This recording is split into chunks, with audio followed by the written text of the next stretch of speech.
السلام علیکم ورحمۃ اللہ وبرکاتہ۔ سوال کے معنی درخواست کرنے اور مانگنے کے ہیں۔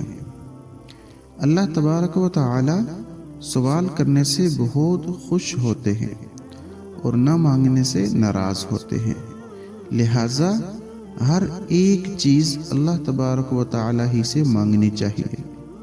رسول اللہ صلی اللہ علیہ وسلم نے ان دعاؤں کی امت کو تعلیم فرمائی اور خود بھی ان دعاؤں کو مانگا کرتے تھے، اور صحابہ کرام رضی اللہ تعالی عنہم اجمعین بھی حسب ضرورت مانگا کرتے تھے، لہٰذا ہم کو چاہیے کہ ان دعاؤں کو زبانی یاد کر لیں، اپنے بچوں اور بچیوں کو یاد کروائیں اور بار بار ان دعاؤں کو مانگتے رہیں کہ یہ بہت ہی مبارک دعائیں ہیں۔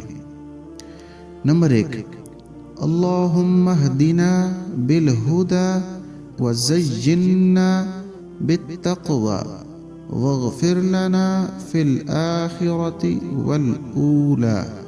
اے اللہ، ہمیں راہ راست پر چلا دے اور تقوی سے مزین فرما دے اور دنیا اور آخرت میں ہمیں بخش دے۔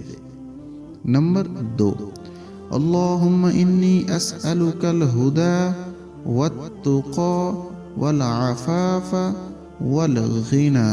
اے اللہ، میں تجھ سے ہدایت، پرہیزگاری، پاک بازی اور تیرے ماسوا سے بے نیازی کا طالب ہوں۔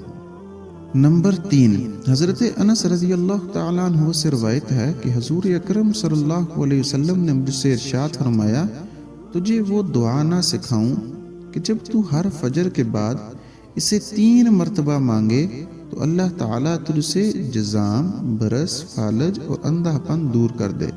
پھر فرمایا، یہ دعا پڑھا کر، اللہم اہدنی من عندک وافض علی من فضلک واسبغ علیک من رحمتک وانزل علی من برکاتک۔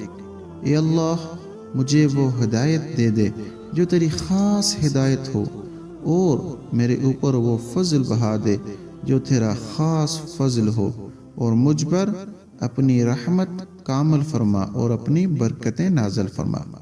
نمبر 4، اللہم اجعلنی ممن توکل علیک فکفیتہ واستہداک فہدیتہ واستنصرک فنصرتہ۔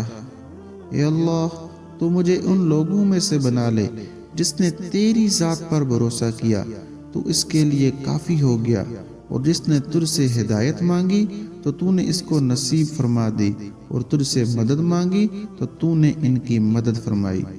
نمبر 5، اللہم انی اسألک ایمانا دائما وہدا قیما وعلما نافعا۔ اے اللہ، میں تجھ سے مانگتا ہوں ہمیشہ رہنے والا ایمان اور ٹھیک ہدایت اور نفع بخش علم۔ ہدایت اللہ تعالیٰ کی بہت بڑی نعمت ہے، جس کو یہ نعمت مل گئی اسے دنیا و آخرت کی ہر بلائی مل گئی۔ اس لیے ہر نماز کی ہر رکعت میں سورہ فاتحہ کا حکم دیا گیا، اور سورہ فاتحہ میں ہدایت کی دعا مانگنا سکھایا گیا، لہٰذا سورہ فاتحہ پڑھتے ہوئے توجہ کے ساتھ ہدایت کی دعا مانگیں اور اس پر آمین کہیں، اور بار بار اہدنا الصراط المستقیم سے آخر تک مانگتے رہنا چاہیے۔ اسی طرح ہدایت کے حصول کے لیے کوشش کے ساتھ ساتھ یہ دعائیں بھی مانگتے رہنا چاہیے۔